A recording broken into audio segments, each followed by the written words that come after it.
Bonjour, welcome to video diary number 4, one of the two. This is a week and a half recap because I didn't do it last week at the end of the week because of busyness, Holly's birthday. And this is Wednesday, then a week after now, and I have got the bonfire build starting tomorrow, and so I thought maybe a week and a half recap is better than a week recap. I'm just gonna grab my sketchbook.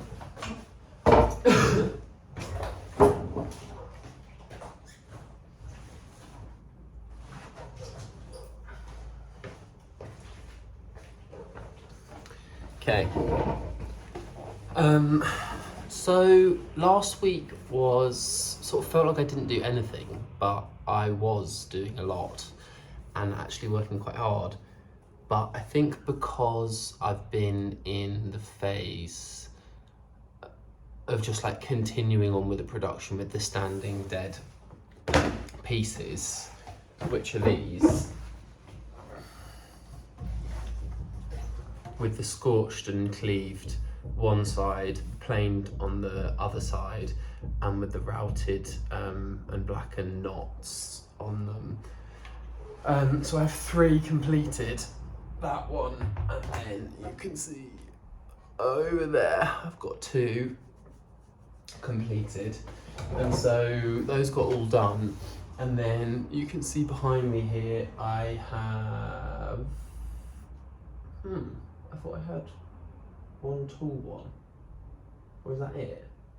No, I should have one more. Maybe I left it in the car. Well, I've got these 2 small ones here, which I'm actually really excited about. These small ones with a knot there and a nice knot here and here. I think that one's actually gonna look really cool and could even like go on the mantelpiece, something like that. All of it mantelpiece. And this one, which is just such a cool shape. I mean, the light is terrible, but it's an amazing shape. And that face is actually completely clean of knots, so it might be interesting to have one with no knots. I do have it. And then this big boy here, 2 faces, 90 degrees to each other. Couple of interesting knots there, and this nice bulge where this is just the best thing ever, when there's a nice knot next to the bulge and then you route out the circle and it sort of follows the contour of the curve. And that side's clean, but it has got this sort of like 2-tone thing, which I haven't seen before in one of the other ones that I've done. So let's say that there are 3 there, 4 that big piece, 5, 6 once these are done. That's 6 of the standing dead pieces, which I think, you know, it'd be cool if there was like shitloads, but 6 I think is good enough to get the point across. And I think I'm really conscious at the moment that I've spent like 2.5 weeks doing these, maybe more, and that this is a sort of time for development. And if I really like these, it is a nice time just to be able to make them, but it is also really important not to just get bogged down in making the same thing, especially because this week and late last week I was doing a lot of the cleaving. Like you can see that I've had those 2 small ones, that big one, you can see this one piled up here, this one here, and there's actually another one over here. I did actually do loads last week. This one over here. I'll get this over near the camera because it's interesting to talk about. So yeah, basically I did like so much cleaving. I cleaved out this one 1, 2, 3, 4 last week, and you can see the slabs that I've milled up there. I just milled up a whole log into inch slabs because I thought it would be interesting to see that sort of like 1, 2, 3, 4, 5, 6, the knot progressing into the wood, through the heart, and then back out of the wood. But I'm slightly getting ahead of myself, to be honest.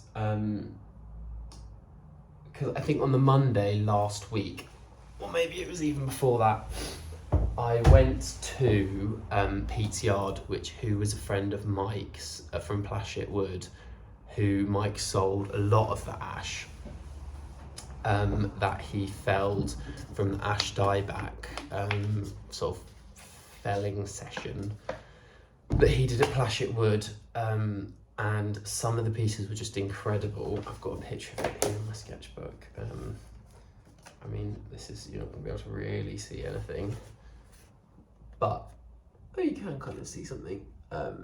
You can just see there were some pieces that were so cankered, and you can see that, and lots of like bore holes that I mean, it is so hard to say what has done this. Some sort of fungus, I think. And maybe this is where all the little branches were coming off the tree that then rotted through into the tree. But you can see that some of the holes in these trees were just like so long, I could put my entire finger through them. And then this is one of the butts at Pete's yard that I really, really want to get off of him.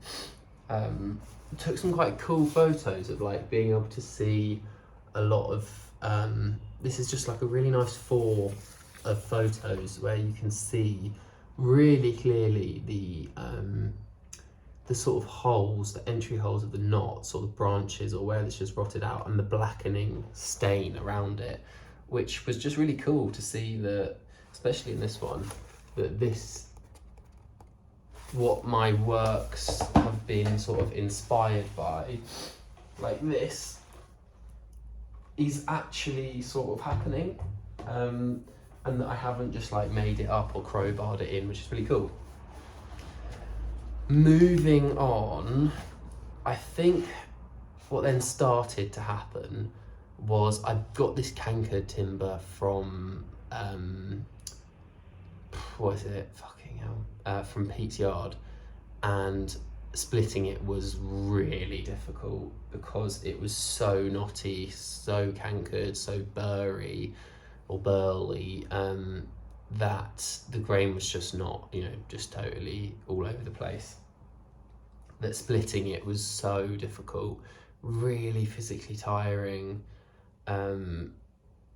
sort of pushing on that sort of boundary of like being so unflow-like that it maybe feels like you're sort of battling something against its will, which didn't feel great.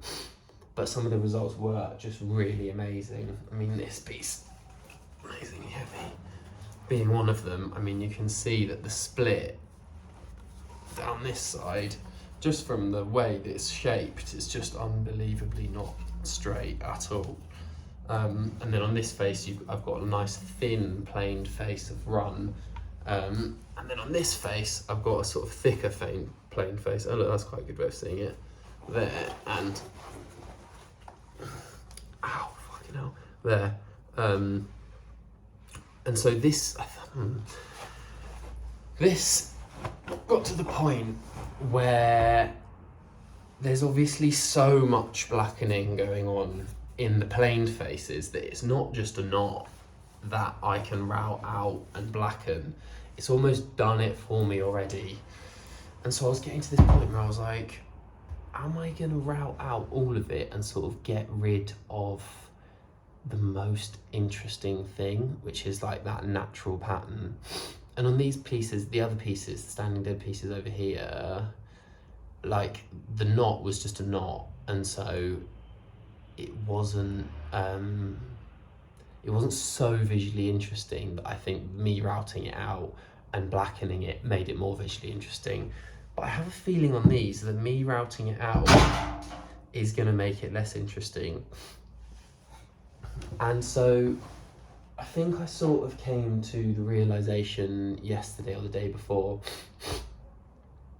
while I was doing a lot of planing to get these faces flat, and it was knackering and the workshop was just shithole. And I was thinking like, maybe this isn't what this piece of wood wants.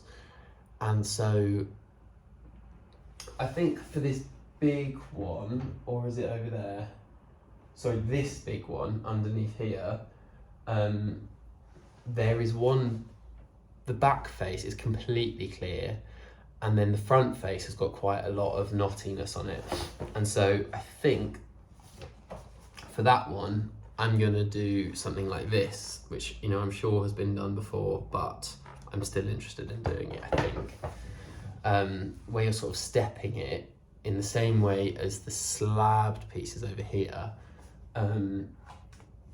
where you sort of see that progression through the wood. I thought it would be nice to do that, but sort of keep it in the same piece of timber, and you could see how the knots are massive on the edge of the tree, and then as you cut further into the tree to the core, oh my god, the mosaic on the building just lit up. I've never seen that before. As you get to the core of the tree, obviously a lot of those knots haven't gone right to the center, and so become clear, nice ash, nice. So that felt good to come to some sort of decision about that piece that I'm doing there, because I think I was at a point where I was like, I don't know if this thing I'm doing makes sense. And so at least there's, for this one down here, there's some sort of destiny to it. This I'm still super unclear about what I'm going to do with, and it's kind of like I've started the process like I'm going to make these, but I'm not making these anymore, and so I've got this sort of like half process, and now I'm trying to sort of backtrack and figure out what I can do to it to make it better. Not better, what I can do to it to make it like have a point, I guess, or be more interesting than it already is, which is hard because it's gorgeous, without just sort of like gratuitously blackening stuff, basically. So I think at the beginning of the week I'd sort of hit this wall where I just wasn't really wanting to come into the workshop because the work was brutal, and I had lots of complaints for splitting the wood in New England House, which was a shame. I think it was just really loud. But now I'm at this place where, from hitting my head against the wall doing this like really repetitive stuff, that makes it sound a bit more like sort of severe than it is, but from a place of boredom, or like getting towards boredom, and doing these repetitive tasks like planing, or the scorching, I found this really interesting way of working where I keep my sketchbook out on the table and I'll be planing, and like part of what inspired this drawing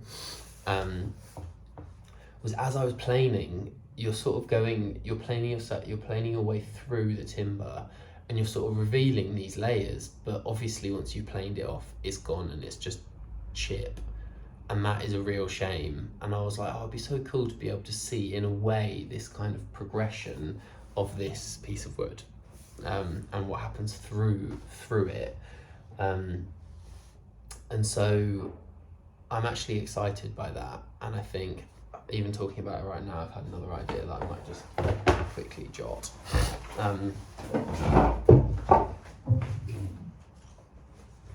I guess the idea being that it doesn't even have to be in the shape of a tree. It could just be in like around a knot, and so you could have it looking like, mate, this is live, coming at you live right now.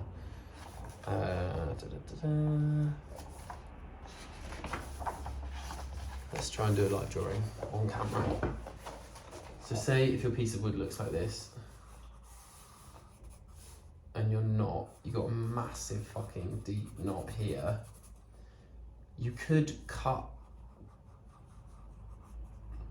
this out in the shape of the knot and then do a sort of like stepped sort of, it looks like almost, oh look, you can't see anything, topographical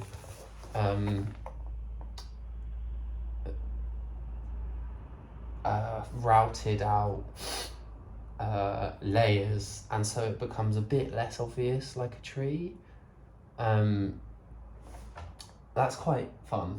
I mean, that is a drawing that isn't very good, but I hope I remember. But yeah, I sort of came across this way of working where you're doing something repetitive and your brain's just like in the project, and so I kept my sketchbook open as a way of just like jotting down these ideas as soon as they came to me, which was really cool. It was super interesting to find a new way of working, and I think really, really helpful. And I think almost once I draw these ideas out, my brain can let go of them. Like here's another one, scorching. And the drawings I'm doing, I'm actually quite happy with. Bottom is obviously shit brown stain on it, but like the idea of scorching everything black and then sanding the top back so much that it's just ash and that it transitions and fades to this really deep black at the bottom, I think would also be cool. And the idea of this sort of urn or some symbol of death with this blackening going up of it, you know, or yeah, a cup or whatever it is. So I think basically through admitting that I was working in the wrong way with this timber, I have found a cool place in the project where I'm thinking about different ways of working again that are really exciting me, and so I feel really good about that. Obviously I'm going to do the frog and bone build now, which I'm really excited for, but I am sad that I'm not going to be in the workshop doing the project quite as much, or at all, for the next 2 weeks probably. But yeah, no, I'm just sad about that. Hopefully I can come back and still with that same sort of momentum as before. I know that when I went away to Portugal, I did come back with that momentum, and so fingers crossed that some new ideas come, and I've just had a big workshop reset, and so it's nice and tidy for when I come back. But yeah, that's 17.5 minutes of me blabbering and word vomiting my way through the last week and a half. So I'm gonna leave it there, but I'll see you shortly.